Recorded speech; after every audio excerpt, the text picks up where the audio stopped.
Hi friends, எல்லாம் எப்படி இருக்கீங்க? நல்லா இருப்பீங்கன்னு நினைக்கிறேன். இன்றைக்கி வீடியோவில் வந்து ஒன்றும் பெருசாக இன்ட்ரோலாம் தரப்போகிறதில்ல. ஸ்ட்ரைட்டாகவே வீடியோக்குள்ளே போயிடலாம். அதாவது என்னென்னா, இன்றைக்கி சிஎஸ்கே vs ஆர்சிபி மேட்ச். நான் வந்து ஒரு 2 வாரமாக போடுற வீடியோஸ்லாம் நீங்கள் கொஞ்சம் பார்த்துருந்தீங்கன்னா உங்களுக்கு தெரிஞ்சிருக்கும். அதை எல்லா வீடியோவில் நான் வந்து ஒரு வேர்டு மட்டும் மென்ஷன் பண்ணி சொல்லியிருப்பேன். என்னென்னா, இந்த 18வது மே நடக்க போகிற CSK match one of the most emotional மேட்சாக இருக்கிறதுக்கான வாய்ப்பு அதிகம்னு சொல்லியிருந்தேன். பட் இப்போ கடைசியாக வந்து பார்த்தீங்கன்னா, நான் சொன்னது வாய் முகூர்த்த பழிச்சிச்சு அதெல்லாம் தெரில.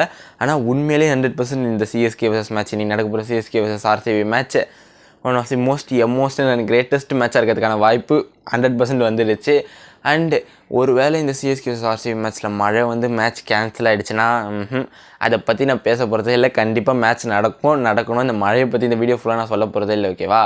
சரி, ஓகே, ஸ்ட்ரைட்டாக பாயிண்ட்டுக்கு வந்துடுறேன். இப்போ இந்த CSK vs RCB match if RCB win பண்ணாங்கன்னா, இந்த CSK vs RCB match win பண்ணாங்கன்னா, அந்த நாங்கன்னான்ற வார்த்தையை எடுத்துக்கோங்க. ஆர்சிபி வந்து அந்த குறிப்பிட்ட ஓவருக்குள்ளே இல்லைனா குறிப்பிட்ட ரன் டிஃப்ரென்ஸில் வின் பண்ணி சிஎஸ்கேவோட நெட் ரன் ரேட் அதிகமாக போய் டாப் 4ல் போய் பிளே ஆஃப் குவாலிஃபை ஆனாங்கன்னா, இது வந்து one of the greatest ever comeback in IPL history மட்டும் கிடையாது, வேர்ல்டு கிரிக்கெட் ஹிஸ்ட்ரியே one of the greatest ever கம்பேக்காக இருக்கும். ஏன்னா நமக்கு தெரியும் 8 மேட்ச் விளாண்டு 8 மேட்ச்சில் ஒரே ஒரு மேட்ச் வின் பண்ணி பாட்டம் ஆஃப் த டேபிள் இருந்தாங்க. அவங்களுக்கு யாருமே அப்போ வந்து ஒரு 1 கிடையாது 0.1% கூட ஆர்சிபிக்கு யாருமே தந்திருக்க மாட்டாங்க. பட் அங்கேருந்து 5-6 மேட்ச் கண்டினியூஸாக வின் பண்ணி பிளே ஆஃப்க்கு போகிறதுன்றது சாதாரண விஷயம் இல்லை. அப்படி அவங்க பிளே ஆஃப் போனாங்கன்னா அது கிரேட்டஸ்ட் எவர் கம்பேக். கண்டு 2008, 9, 10, 11, 12, 13, 14, 15, 16, 17, 18, 19, 20, 21, 22, 23, 16 வருஷமாக பண்ண முடியாத விஷயத்தை இந்த 17வது வருஷம் பண்ணிடுவாங்கன்னு சொல்ல. ஆனால் அந்த 16 வருஷம் பண்ண முடியாதது இந்த 17வது வருஷம் பண்ணுறதுக்கான வாய்ப்பு அதிகம். ஏன்னா அவங்க வந்து இப்போ 6 மேட்ச் வின் பண்ணிட்டு போகிறாங்கல்ல பிளே ஆஃப்குள்ளே கண்டினியூஸாக. அவங்க வெறுமனே பிளேயர்ஸ் மட்டும் இல்லை, மொத்த டீம் மேனேஜ்மெண்ட் ஸ்டாஃப்ஸ் எல்லாரோட கான்ஃபிடென்ஸும் பீக்கில் இருக்கும். அதாவது என்னென்னா, சொல்ல முடியாத அளவுக்கு ஒரு கான்ஃபிடன்ஸ் லெவல் இருக்கும். அண்ட் அவங்களை எதிர்த்து ஆடுற ஆப்போனன்ட் டீமுக்கும் வந்து ஒரு பயம் இருக்கும். என்னடா இவங்க 6 மேட்ச் கண்டினியூஸாக வின் பண்ணிட்டு வராங்களே, இவங்களை எப்படி தோக்கடிக்க போகிறோன்னு ஒரு பயம் இருக்கும். இதெல்லாம் வந்து ஆர்சிபியோட வின்னிங் சான்ஸ் அதிகமாகிறதுக்கான வாய்ப்பு இருக்குது. அண்ட் இன்னொரு விஷயம் பார்த்திங்கன்னா, WPL விமென்ஸ் ப்ரீமியர் லீக்லேயும் ஆர்சிபி வின் பண்ணியிருக்கு. லக் வைஸும் இந்த வருஷம் ஆர்சிபிக்கு ஒரு நல்ல சான்ஸ் இருக்குது. சரி, ஓகே, ஆர்சிபி பாயிண்ட் ஆஃப் வியூவில் பார்த்தாச்சு. இப்போது ஆர்சிபி பிளே ஆஃப் குவாலிஃபை ஆகிட்டாங்கன்னா CSK will be eliminated. CSK side வந்து பார்த்தோன்னா முதல்ல யாரை பற்றி பேச போகிறோன்னு தெரிஞ்சிருக்கோம். தலை தோனி. சிஎஸ்கே எலிமினேட்டட் ஆகிடுச்சுன்னா நாளைக்கு அவர் விளையாடுறத நம்ம பார்க்குறது தான் ஒரு கடைசி கிரிக்கெட் மேட்சாகவே இருக்கும். அவர் விளையாடுற கிரிக்கெட் மேட்ச் கடைசியாக நாளைக்கு சின்னசாமியில் விளையாடுறதா இருக்கும். அவர் அஃபிஷியலாக அனௌன்ஸ் பண்ணல இன்னும் தோனி நான் வந்து இந்த வருஷம் ரிட்டையர் ஆகிட்டு. பட் நம்மளுக்கு கொஞ்சம் தெரியும், பார்க்குறோம் 42 வயசு ஆகிடுச்சு. அவர் இந்த வருஷம் ஃபிசிக்கலாக எவ்வளோ கஷ்டப்படுறாருன்ற பார்க்குறோம். அதை நம்மளே புரிஞ்சுக்கணும். எப்படி சொல்கிறதுனா, அந்த ஒரு டைலாக் வரும், ஒத்துக்கிட்ட மனசுலனாலும் அதான் நெஜம்ன்ட்டு. அந்த மாதிரி தான் அடுத்த சீசன் அவர் வந்து விளையாடுறது ரொம்பவே டஃப். இஃப் சிஎஸ்கே எலிமினேட் ஆகிடுச்சுன்னா நாளைக்கு அவர் சின்னசாமி ஸ்டேடியமில் இன்றைக்கி அவர் சின்னசாமி ஸ்டேடியமில் விளையாடுறது தான் அவரோட கடைசி மேட்சாக இருக்கும். அவர் வந்து அந்த ஒரு வீடியோவில் சொல்லியிருப்பார், எல்லோரும் பார்த்துருப்பீங்க, என்னோடய கடைசி மேட்ச் சேப்பாக்கில் விளையாடணுன்ட்டு. அந்த ஆசை நிறைவேறாமே போகிறதுக்கான வாய்ப்பு இருக்குது இஃப் ஆர்சிபி குவாலிஃபை ஆனாங்கன்னா. இப்போது அப்படியே இந்த சைடு ஒரு வேளை சிஎஸ்கே மேட்சை வின் பண்ணி, அப்படி இல்லைனா ஆர்சிபியால் அந்த குறிப்பிட்ட ஓவருக்குள்ளே இல்லைனா குறிப்பிட்ட ரன் டிஃப்ரென்ஸில் வின் பண்ண முடியாமல் போய் சிஎஸ்கே பிளே ஆஃப் குவாலிஃபை ஆகிட்டாங்கன்னா, தலை தோனி சொன்ன மாதிரியே நான் வந்து தோனியை பற்றி மட்டும் பேசுகிறேன்னு நினச்சிக்காதீங்க. இதுக்கப்புறம் ஃபர்தராக இன்னும் ஒரு பிளேயரை பற்றியும் பேசணும். அண்டு இதுக்கு முன்னாடி நான் போட்ட எல்லா வீடியோலாம் ஒன்றும் தோனியை பற்றி மட்டும் பேசலைன்னா இவன் தோனிக்கு சொம்படிக்கிறான் அப்படிலாம் யாரும் நினச்சிக்காதீங்க. இந்த வீடியோவில் தோனியை பற்றி பேச வேண்டிய கட்டாயம், தலை தோனியை பற்றி பேச வேண்டிய கட்டாயம் இருக்குது. அதனால தான் நான் தோனியை பற்றி மட்டும் பேசிகிட்டு இருக்கேன். அண்ட் இன்னொரு பிளேயரை பற்றியும் பேசணும். அது இன்னும் ஒரு 2 மினிட்ஸில் பேசிடுவோம். ஓகேவா? சரி, ஓகே. இப்போ வந்து சிஎஸ்கே பிளே ஆஃப் குவாலிஃபை ஆகிட்டாங்கன்னா தலை தோனியோட அந்த அவரோட ட்ரீம்னு சொல்லலாம். அவர் நிறையவே இது பண்ணிட்டாரு. பட் அவர் கடைசி ஆசைன்னு ஒன்று சொன்னார்.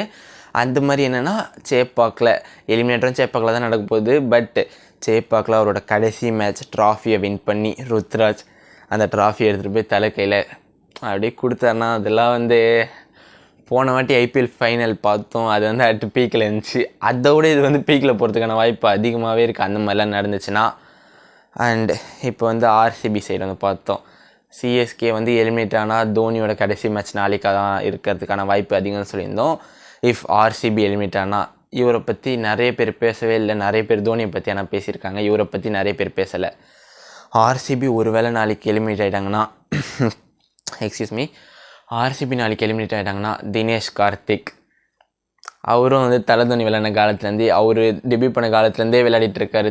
தினேஷ் கார்த்திக்கும் கொஞ்சம் அண்டர் ரேட்டட் பிளேயர்னே சொல்லலாம். பட் அவரும் ஒரு லெஜண்ட் தான் தினேஷ் கார்த்திக். ஆல்மோஸ்ட் அவர் 40 வயசு ஆக போகுது அவருக்கும். இன்னும் அவர் வந்து ஃபுல்லாக கிரிக்கெட் விளையாடல, ஃபுல்லாக கமெண்ட்ரி தான் பண்ணிட்டுருக்காரு. ஐபிஎல் மட்டும்தான் ப்ளே பண்ணுறாரு.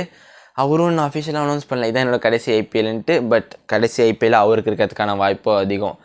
இஃப் சிஎஸ்கே குவாலிஃபை ஆனால் தினேஷ் கார்த்திக் விளையாடுறத நம்ம பார்க்குற கடைசி மேட்சாக நாளைக்கு இருக்கிறதுக்கான வாய்ப்பு அதிகமாகவே இருக்குது. ஒருவேளை இப்போ சிஎஸ்கே குவாலிஃபை ஆனாலும் இன்னும் தலை வந்து கண்டினியூஸெல்லாம் விளையாட போகிறதில்ல. அடுத்த ஒரு வாரம் மேக்ஸிமம் ஒரு 2 to 3 மேட்சஸ் பார்க்கலாம். அதுக்கப்புறம் தோனியும் பார்க்க முடியாது, தினேஷ் கார்த்திகை பார்க்க முடியாது. இது வந்து நான் வந்து சிரிச்சு பேசிகிட்டு இருக்கேன்ல, இதுக்கப்புறம் நம்மளால் தோனிலாம் விளையாடுறது இவங்கெல்லாம் விளையாடுறதுலாம் பார்க்க முடியாதுன்னு நினச்சி பார்க்கும்போது ஒரு மாதிரி அந்த ஹார்ட்டுக்குள்ள ஒரு ஃபீலிங் வரும். அது எப்படி சொல்கிறதுன்னு தெரில, அந்த மாதிரி ஒரு ஃபீலிங் இருக்குது எனக்கு. உங்களுக்கு இருக்கான்ட்டு எனக்கு தெரில. அது வந்து ஒரு சில பேரால் அது புரிஞ்சுக்க முடியும்னு நினைக்கிறேன். எனக்கு சொல்ல தெரியல எப்படி எக்ஸ்பிரஸ் பண்ணுறது, காண்ட் எக்ஸ்பிரஸ் த ஃபீலிங் சொல்லுவாங்க. எனக்கு அதை எப்படி எக்ஸ்பிரஸ் பண்ணுன்னு தெரில. ஆனால் ஒரு மாதிரி இவ்வளோ நேரம் நான் வந்து இந்த சீசன் ஸ்டார்டிங்கில் இது தலதோனியோட கடைசி சீசனாக இருக்கும் போது நிறைய பேர் சொன்னாங்க எனக்கு அப்போல்லாம் அந்த மாதிரிலாம் எதுவும் இல்லை. ஆனால் இப்போ இந்த வீடியோவில் பேச பேச அப்படியே ஒரு மாதிரி உள்ளலாம் பண்ணி சரி ஓகே வீடியோ முடிச்சுட்டு அதுக்கப்புறம் எதனால பார்த்துக்கலாம் ஓகேவா. எது என்ன பேசிகிட்டு இருந்தான் ஓகே. என்ன நடந்தாலும் இதுக்கப்புறம்னா அவங்க கண்டினியூஸாக விளையாட போகிறதில்ல. மேக்ஸிமம் 1 வீக் தான் அவங்கள பார்க்க போகிறோம். இது வந்து எண்ட் ஆஃப் அன் எரா, அந்த சகாப்தத்தோட முடிவுன்னு சொல்லுவாங்கல்ல, கண்டிப்பாக ஒரு சகாப்தத்தோட முடிவு தான். வெறும் தோனி மட்டும் இல்லை, தினேஷ் கார்த்திக், தோனி லெஜண்ட் அண்டு இன்னும் ரோஹித் சர்மா, கோலி அவங்களையும் எத்தனை வருஷம் நம்ம பார்க்க போகிறோன்னு தெரியல. பட் மேக்ஸிமம் ஒரு 5 இயர்ஸ்க்குள்ளே நம்மளாம் கொஞ்சம் இன்னும் பெரிய ஆளானோம், நம்ம கொஞ்சம் வயசில் பெரிய ஆளானோடனே அப்படியே கிரிக்கெட் அப்படியே இந்த கிரிக்கெட் வேர்ல்டே மாறிடும். அதெல்லாம் நினச்சி பார்க்குறதுக்கு கொஞ்சம் லைட்டாக கஷ்டமாக தான் இருக்குது. பட் அதான் life is to move on, அந்த மாதிரி தான் cricket is also to move on. அப்படியே வந்துகிட்டே தான் இருப்பாங்க. இதே மாதிரி தான் சச்சின் ரிட்டையர் ஆகும்போது நிறைய பேர் சொல்லியிருப்பாங்க இதுக்கப்புறம் பார்க்க மாட்டோம். இதெல்லாம் நிறைய நான் பார்த்துருக்கேன். பட் இருந்தாலும் ஒரு ஃபீலிங் இருக்குல்ல, அந்த ஒரு ஃபீலிங் இருக்குது. 2 பேரில் நாளைக்கு நாளைக்குன்னு சொல்கிறேன்னா இன்றைக்கி சிஎஸ்கே வின் பண்ணாலும் சரி, ஆர்சிபி வின் பண்ணாலும் சரி, இது ஒரு எண்டு தான், அந்த எராவோட எண்டு. ஒரே ஒரு சான்ஸ் வந்து என்னென்னா ஹாப்பி எண்டிங், சேட் எண்டிங். யாருக்கு ஹாப்பி எண்டிங் வரப்போகுது, யாருக்கு சேட் எண்டிங் வரப்போகுதுன்னு தான் எனக்கு தெரியல. ஒரு பக்கம் தினேஷ் கார்த்திக் 17 வருஷம் ட்ரீம், விராட் கோலி ஆர்சிபி மொத்த டீமோட ட்ரீம். இன்னொரு வருஷம் சிஎஸ்கே 5 ட்ராஃபி அடிச்சிருந்தாலும் தலையோட கடைசி ட்ரீம், கடைசி ஆசை சென்னையில் விளாட்ணுன்னு சொல்லியிருந்தார். பட் அதே சென்னையில் ட்ராஃபி வின் பண்ணி அவரோட கரியரை முடித்தா அது இன்னும் கிரேட்டாக இருக்கும், ரொம்ப ஹாப்பி எண்டிங்காக இருக்கும். ரெண்டுத்தில் என்ன நடக்க போகுதுன்னு நமக்கு இன்னும் தெரியல. நான் இப்போ வீடியோ ஒரு 10 மணி அப்போ தான் எடுத்துகிட்டு இருக்கேன் வீடியோ. இன்னும் ஒரு 12 ஹவர்ஸ் மேக்ஸிமம் ஒரு 14-15 ஹவர்ஸ்க்குள்ளே தெரிஞ்சிடும் என்ன நடக்க போகுதுன்ட்டு, நமக்கு தெரியல. ஸோ ஓகே, இப்போ நீங்கள் சொல்லுங்கள்.